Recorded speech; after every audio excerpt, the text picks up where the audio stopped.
Hello everyone, Argsy here. Welcome back to No Creek Farms. We're down here in the backfield. We've got the planters here. If you recall from our last episode, we were getting canola planted. So we've finished everything except for the big field. I have been around the headlands twice on this already. So we're just going to jump straight into carrying on with that. Now I'm going to go get the 6910, isn't it? 6910, had to think there for a moment. We'll go get this set up and planting, get the worker going in that. Hopefully we can get them working up in the narrower piece up there. And I'm going to carry on the bigger part here in the 8330. So we're going to get them set up. I'm hoping, just looking at our supplies, we've got plenty of seed. We're not going to run out of that. However, we are down to our last bag or so of fertilizer.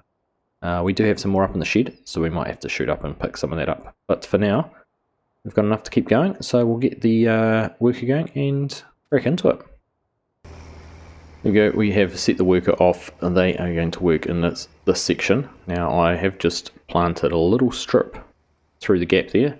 Hopefully they will detect that and only work in this piece, because obviously we don't want them going across the other main part of the field. And it'll be interesting to see which direction they turn at the end, because we only have a very narrow strip here, just in the direction the worker sets up to go on the this is on a true angle. Sometimes doesn't quite align with the edge of the field. We'll leave them going and go and get started in the other tractor.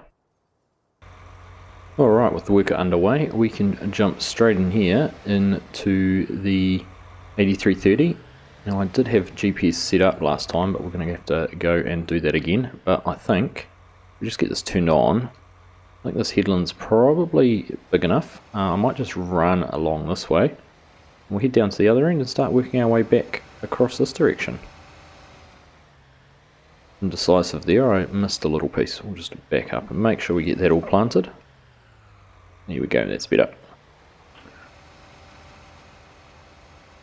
So we'll head across the headland once, and that will just give us a little bit more space to turn.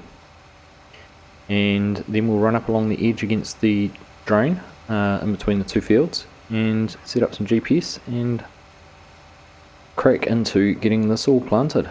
So we can, well, this is going to take us through the end of the day. It'll be good to get it all finished, and we can have a bit of a rest and see what's in store tomorrow. So there we are, we've got our GPS set up and we are running on a nice true line. So I think, nothing better for this, I might do this on a bit of a time lapse, just for a bit more variety, and see how quickly we can progress through this and how far we can get this piece here planted while the worker's over working on the other side there.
So we're down to less than 10% fertiliser left. I'm not going to run out of seed anytime soon, but we are going to have to take the pickup back up to the shed and grab another pallet of fertiliser so we can carry on going here. Now the worker has got to the end of the year runs over in the other part, so we will go and get them over here, and they can also make a little bit more of a start on helping us out on this field just to get it finished just that little bit quicker. There is a little bit of fertiliser still sitting up here. We'll see if we can get that put in to the seeder or not. It looks like we're going to put some seed in first. We've just been up to the yard. We've got these 2 extra bags of, or pallets of fertiliser on the back of the trailer now, so that should be more than enough to finish off the field. Now the worker is underway. They've started doing some up and down roads to help us out on the piece we haven't done yet, so we'll get down there and get that field finished off. So there we are, getting the fertiliser into the seeder, which is good. Now we can carry on and finish off the field. Just see how far across the worker has got. They have started going towards us, so we will have this little section in here which needs to be finished off. But there you go, with them working at the same time as us, it is not going to take very long to finish this field off at all. So we'll just get straight into it and see you when it's finished. So only a couple more passes left here. I'm going to leave these for the worker to do. I'm going to shoot over and just infill that gap you can see just over there, and tidy up a few of these little spots that we invariably expect that planter to miss now. And then we'll be done with the field. It's 5 o'clock, which is a good time to knock off for the evening. So we'll get this finished off and get everything back up to the yard, cleaned off and packed up for the evening. And here we are, just getting the last little piece of the field finished. It's this little awkward triangle in here. You can see the worker has finished. They're parked over there behind the trailer, all ready to head back up to the yard. So we'll just get turned around here, do the last couple of passes, and then I think all that will be left is to give the equipment a bit of a clean off, wash it down up at the yard, and pack things up for the night. And there we are, all done. Just getting the seeder there folded up, and if we just take a look at the mini map, we have got a mountain of canola planted. There you go, 13, 14, 15, 16, 17 and 18, all canola. So that is going to leave us with a rather large harvest once it has reached maturity. It does need more fertiliser, so we are going to have to get down here either with the sprayer and put some liquid fertiliser on, or possibly before it germinates to get some solid fertiliser put on it as well. But for now, we'll head back up to the yard. There we are, time to get these looking a whole lot more spick and span than they were when they left the field. We've got the 6910 and the other seeder all cleaned off. We've just got the tractor here to go, and then everything will be ready to put away until we need it next time. I think I might give the pickup a little wash while we're here too. It's been gathering a little bit of dirt and dust through all its work driving back and forth. There we go, we'll get some of that original colour back into it. Already that is looking much better.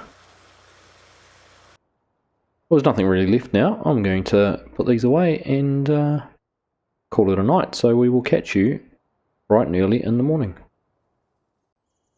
Good morning everyone, welcome back to another beautiful morning on the farm. Now if you look over here, our wheat fields have finally caught up to each other, and the entire field is ready to go. Likewise, the bigger field over here too. So we'll be getting into that sometime a little bit later. It's just a little bit early still to be starting the combines up, and we've actually got a little bit of animal care to do first. So we need to give the animals a bit of a clean out. We need to give them some water. I'm not going to worry about giving them any feed today. But the other thing, we've actually got 95,000 litres of milk in our vats. Now they're obviously magical vats, they must go a long way underground to be fitting 95,000 litres in there. So we're going to go get some milk sold. The price is looking pretty good. It is dropping a little bit. I've got some feed in there, like I said, to clean up. So I'm going to get the John Deere out, the 6910, run that through there with the bucket, see how it goes cleaning up. We haven't tried that yet. And then I'm not actually going to run the tanker today. We are going to take the semi down and we're going to pick up a new trailer. At 15,000 or about 4,500 gallons, this would take, what did I calculate? 6 loads, 6 trips to empty out the vats and get everything sold. Whereas if we can get a bigger trailer that can go on a semi, we can do that a whole lot quicker and more efficiently. So let's go and get these animals cleaned up and we will go and sort out picking up a new trailer for us. By the time we've done that, it's probably going to be time to get all the harvest equipment out, get hooked up to the grain cart and get the combine out. I'll only probably start the field over the road first and just try and get that one done with a single combine. No need to be running both of them in there. But look at that, we are picking everything up here without any worries. Now the beauty of that, I can tip this into the back of the feed mixer and save it for making our next feed mix. So that's good as well. So there we go, we'll get all this sorted out and grab the semi out. We're down here at the shop, put the semi down like we said. Now if we just take a look in the catalogue at what our options are for a couple of different tankers. So there's 2 options I'm going to look at. Firstly, here's the AGU Studios Logistics 48-foot trailer, 67,000 litres. There's only $21,500 with a few different options on it. So that is our first one we're going to look at. And then the second option here, which is similar size, 60,000 litres, but $40,000. This is the Missy B MTU 600 R60. So I think for very similar size, but for a slightly cheaper price, we will go and take a look at the AGU Studios trailer. So there we have it. We're going to set it up for animals. It's milk only, or possibly water, so we can have it there for animals. That just adds the little milk water symbol there on it. We can look at upgrading the rims slightly, putting a tag axle on, or the aggro tyres. So I think we'll go there with the spike covers. Quite like those. And then if we just take a look a little bit further, we've got some options for fenders. We don't need them on the front because we already have them on our semi, so we'll just go with the rear. And illumination, I think we'll go for the rear ring there, just for a bit of bling. We will put a trailer attacher on. I don't know if we'll ever use it, but we'll put it on there. And then I think I'm just going to leave it plain. We do have options there for raindrops, some signage, but I like the plain look. So I think we will go for that. Let's buy it. And there it is in all its stainless steel glossiness, looking fantastic. So we'll get this hooked up, we'll get it down to the farm. Hopefully we've got enough space to maneuver it into the milk vat and pump the milk into it. So let's get that sorted and get some milk down here to sell. So just arriving back here at the yard. Let's see, we put the brakes on, we get that nice illuminated ring on the back. Just that little bit of bling we paid a little bit extra for. But I think if we swing around this way, we should be able to head over towards the workshop and back up into the vats. We'll just maneuver our way around there and just see that nice golden wheat field there in the background too. We're looking forward to getting in and getting that harvested soon. But first things first, we'll get this backed in here. We should, fingers crossed, be able to park up here next to the vats. Now we'll get the top open there and we can prop that up and there we go, we can start filling.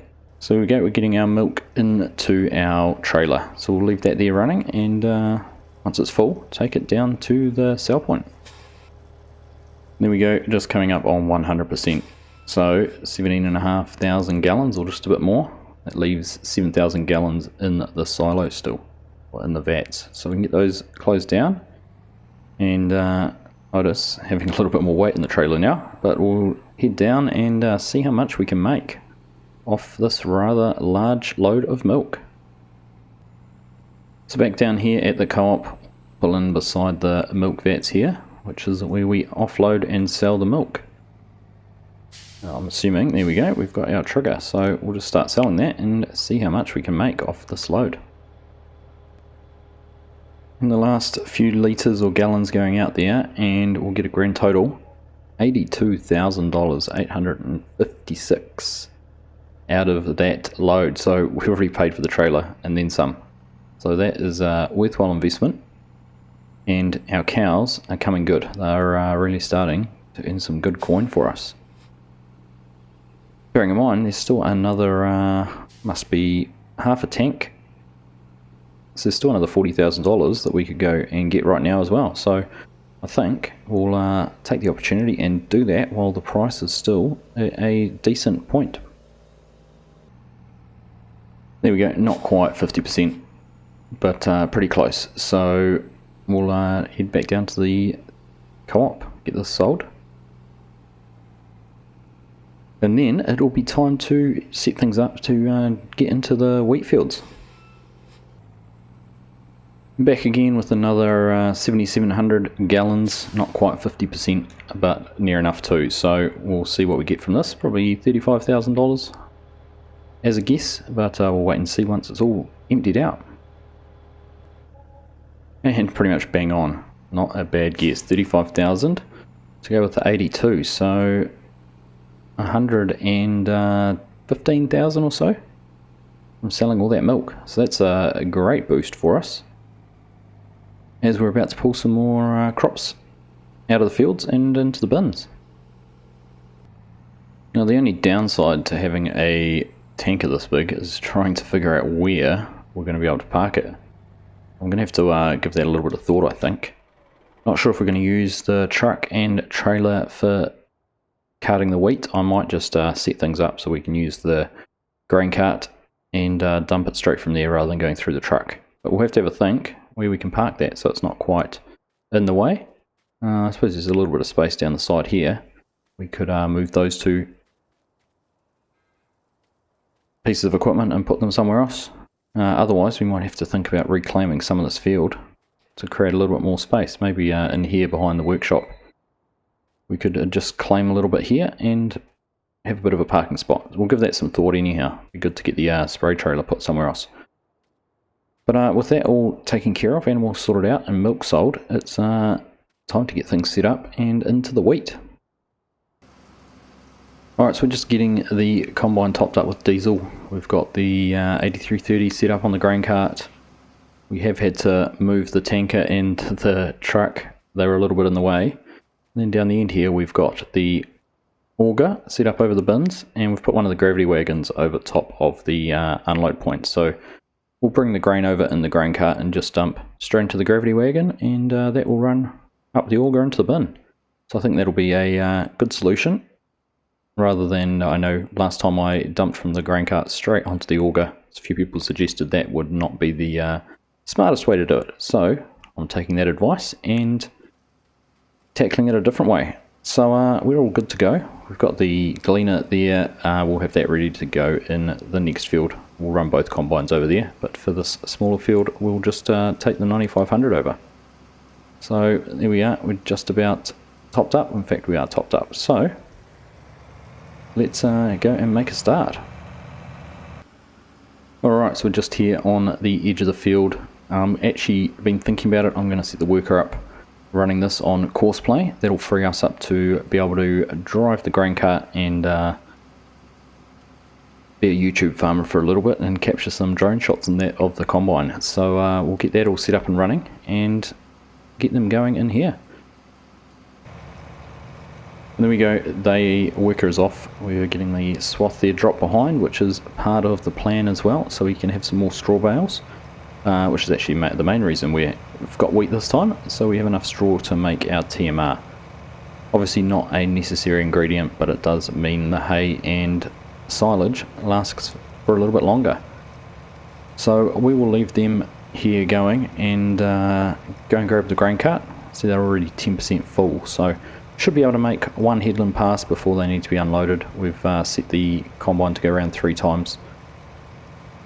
So we'll just get into it and get this all done. We've got the combine coming around just here, finishing first headland pass, so we have made it around in one go. They do look to be getting pretty full though, so we'll just let them get past us and start on that long edge. Oh, there we go. Actually, we're not even going to be able to do that because they are full. So we're pretty much exactly one lap of the field. Here we go. We'll be able to unload them on the go here for a little bit. Take enough out to be able to get around the corner and then carry on. So there we are, managing to get unloaded down the side here, which is good. We'll carry on going here for a little bit beside them and then let them carry on. And we will carry on with a montage of getting this field harvested. Should not take too long at all.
That has not taken us too long at all. We are over here getting the last run in and unloading on the go. So once we get down to the end here, the combine will be finished and we'll be able to run the grain up and put it into the silo. And there we go, we are all done. As you see, we get the warning for course play that we've reached the trigger, so we'll get in and turn that off and then go and get this all unloaded. Just enough space in here to get turned around, but it worked quite well the first time, I thought. We'll just get pulled up here beside the gravity wagon, get our auger unfolded. About there should be good. Here we are, and then we just have to hop out here into the 4840 and tell that to start unloading over the auger. Then we should get everything flowing up into the bin. See a little bit of dust coming up out of there from the cover, so that is all working very well. Looks like the grain cart's empty already, and here we go, can we see the fill level going down inside the gravity wagon there, so not too much more to come out of that. But that's a good start on our wheat harvest, getting this first field finished. Obviously going to have to put the baler on and get all this straw collected and make a start in the next field, but that will be for next time. So I do hope you've enjoyed that episode. As always, thank you all very much for watching, and I will catch you in the next one.